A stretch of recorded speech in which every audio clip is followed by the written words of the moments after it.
So spring brought in the conversation of confrontation, and surprisingly enough, I talk about confrontation, that I'm a confrontational person at work in the most toxic way I can get, like away with.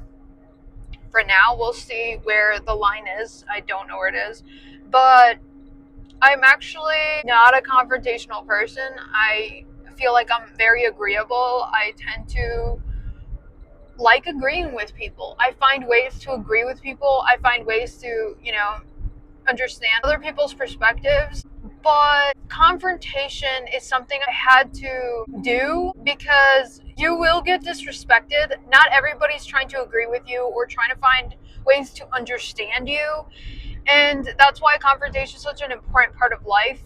And if you struggle with confrontation, that's today's, FaceTime call. So you should stay on the line, basically.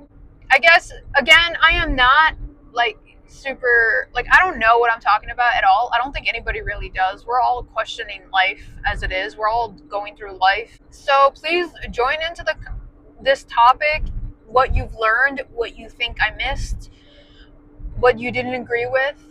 Confront me in the comments, whatever you want to do, and let me know what I forget or whatever. So I did make notes because I already talked about this before. I just feel like I wanted to make sure I'm not just giving examples of my life, but kind of saying the important parts of why you need to, not just why you need to do confrontation, but what's a good way to do it. You know what I mean? Like, just do it. Because a lot of us are, especially if we're very anxious around people, and that guy looks suspicious as hell. And if you're afraid of it, or you avoid it, then, it's good to know how to, because you're gonna have to, unless you want to be disrespected all your life. Yay, good job, me writing in pencil. You can't even see it.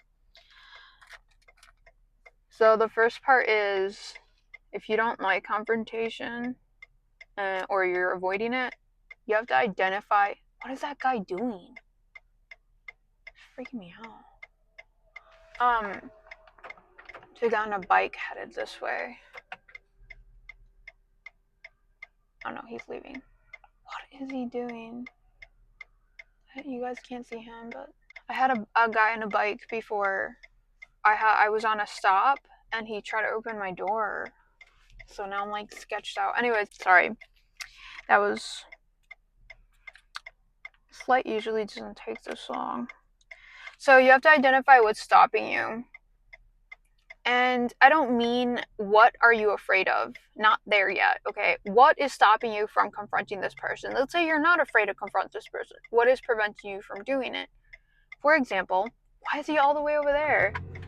You just went in a circle for what?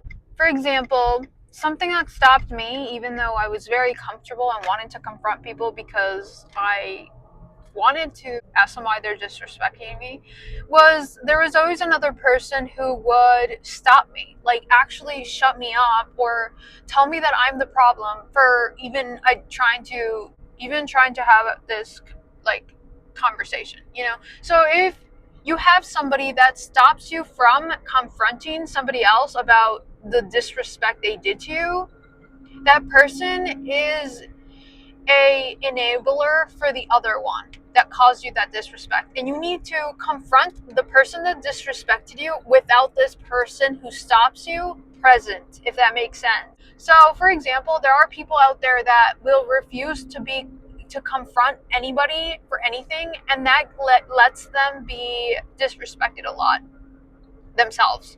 So they think never speaking up for themselves is the way to remain peace and everything being perfect. But the thing is, you're teaching people to walk all over you, and they not only will they accept that their fate as a doormat, they will want you to accept your fate as a doormat. And you have to avoid these people, at least.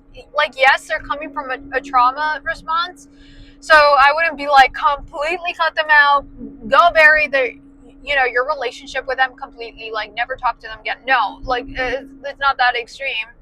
Just don't confront the person you're having an issue by this person. It's not their type of thing. They don't want to be there anyways. So that's one of the things that you need to identify. What's stopping you? Is it the environment? Is it another thing is like your intensity, like you're a little too angry, or you don't know what to say exactly. You're not really understanding the situation yet. Whatever it is, you have to identify what's stopping you from having this confrontation. It could also be fear, and that goes to the next part, which I can't read because I wrote this in pencil, damn it. Okay. Identify your weaknesses in confrontation. For example, my weakness in confrontation is I get very angry,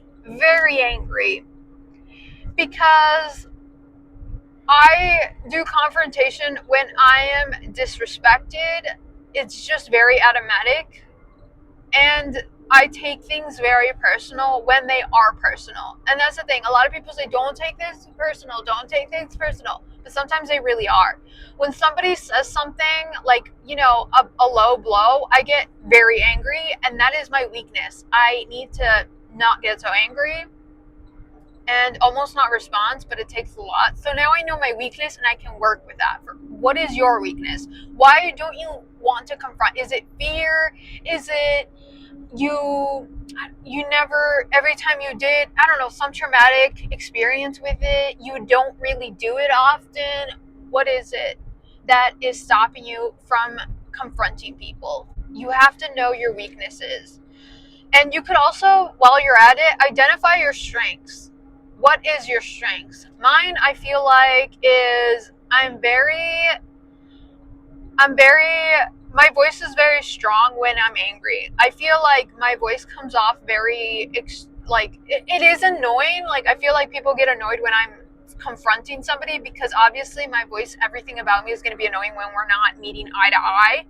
But I feel like my voice isn't like, please, please don't do that ever again. No, like, I'm just like, you're not going to do that ever again. You have to work with your strengths. And I feel like that's one of my strengths. I tend to intimidate people, especially the less I know them, because like the less I know people, like my manager, I feel like, and people at old places I've worked, I feel like I've intimidated them, which is good because sometimes you need to create some sort of, oh shit, that freaked the shit out of me. Scared me so bad. Usually people don't come over here, but anyways. So you have to identify your weaknesses and your strengths. The main part is your weaknesses. Find your weaknesses because you need to work with that, because it's game over if you go off of, if the confrontation is based on your weaknesses. You don't want to get caught like that. That's when you go towards something, anything, and you go through it with your weaknesses, it could be their strengths, or it could be something they're just not like as, it's not as big of a weakness to them as it is for you. Why is my shit still on? It's going to be another bad experience with confrontation. And if not, your first, and it's going to make you never want to do it again. And we don't want that. So you have to identify it so you know what you're getting yourself into. The next one is what the hell? Why are people so weird?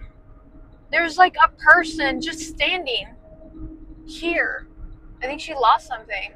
I hope there's no dog in the freaking freeway. Okay, so the next one is know your target's perspective. A lot of people do this shit, but they do it for the wrong reasons. Like, for example, when I have a disagreement or an issue with somebody, like I felt disrespected, I always try to understand why they would say that and what would make me do the same thing.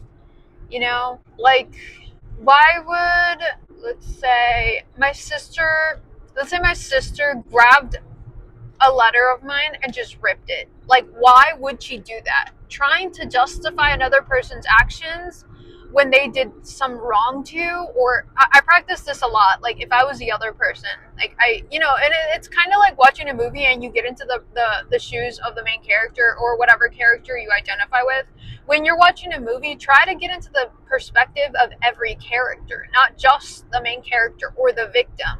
Try to get into the perspective of the bad guy, of the side characters, of the best friend, because that makes you more understanding of every side versus just yours, and you're less likely to be biased. Some people do this wrong. For example, if you want to be toxic, you could only get into the other person's perspective to find their weaknesses, which I do not recommend, because that's just kind of bullshit. You know what I mean? Like, the best way to completely confront somebody is through how they would understand, like knowing that you understand why they did it. Like, for example, if I try to justify my sister, this is imaginary, by the way, my sister did not rip up a letter of mine. If I was just to think through, like, why would she do that, and try to justify her actions, like, what if she thought it was her letter? And another one is, what if the letter said something really toxic and it was gonna hurt my feelings? You know what I mean? And she ripped it up. What if she was mad at me because she thought I ripped up something of hers, so she decided to do the same thing, right? I'm just trying to find reasons why they would do this. And then I try to confront them through that. There's a better way to word it. I think it's like, why did this happen? Like, if you ask a question actually wanting, like, being curious about it, you're less likely to be confronted with defensive, because, like, the thing is, it's like offensive language leads to defensive responses. So the less you try to be offensive, the less likely they'll go to defensive mode. Now, if they did something really bad and there's just no justifying, even if you ask them, they can still get defensive because they so badly want to be right, which is really bad, and that's bullshit. So, and the last one is the most important. It's practice all this, everything I told you, you practice it. This is what I do all the time, and I feel like that's why I'm so good at having a conversation with you guys, because I have been talking to myself for years, because I'm crazy. I see people. No, I'm just kidding. No, I know nobody's with me, but I can entertain myself by just having conversations with myself and with you guys. So the thing is, when I've had a lot of issues with, like, family, friends, just like confrontation, like disrespect, basically, and I can't just drop it. So I start to have the conversations I wish they would have had with me in my head or out loud in private. And that, I didn't realize, it's practice. You're practicing. So how for example, let's say you have to confront somebody, but you don't know how they would respond. Practice confronting this person and act as if they just said something that is your weakness in confrontation. Like, for example, for me, I get really angry.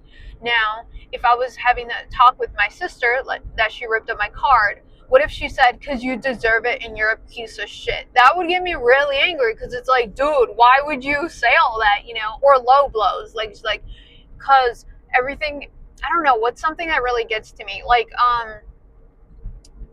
you don't deserve letters because you're worthless. You know what I mean? Like, something that really affects me, or like, I don't know, something like that. Something offensive.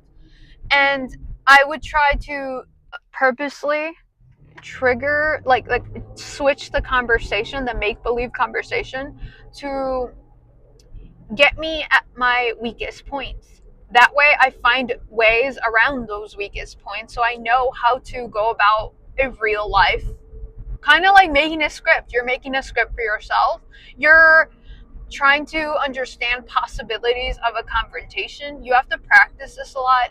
You can look in the mirror. I do that too, to make myself look scary. I'm just like, how do I look more scary? How do I have to talk? How do I have to make my face? All this stuff. I love doing this. And also,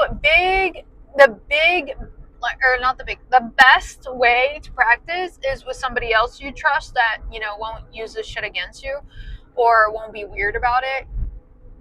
Role playing really works. I I did this with my I would do this with my siblings, but I did it with games, but like they were I was like giving them scenarios and I didn't realize how much that helped, but it does. It really does because they practice through that. Obviously nobody practiced through me because I was playing with them and I'm the oldest, but that also helped me learn a little bit of like, oh, I could do this, I could do that or whatever. I don't know if this make any sense, but basically you go to somebody, like let's just say for me, it's my mom. I trust her, I talk to her a lot. So I could be like, Mom, could we practice that you're angry at me because, or you can even switch the perspectives. I do that sometimes because like I want to help, I want to justify the other person to understand their perspective. So I'll pretend like I'm my sister who ripped up the letter and my mom's me, and I'm like, Mom, pretend I ripped up your letter that was very important and I just ripped it up and didn't give a shit. And she's like, why'd you rip my letter? And I have to justify it or try to understand that perspective and then switch it back and be like, dude, why'd you rip my letter? And then my mom would be like the bad guy where she could just trigger me on purpose, to try to get me to know how to control your emotions. And you can do this alone. You don't have to do it with somebody because I know it's a little weird.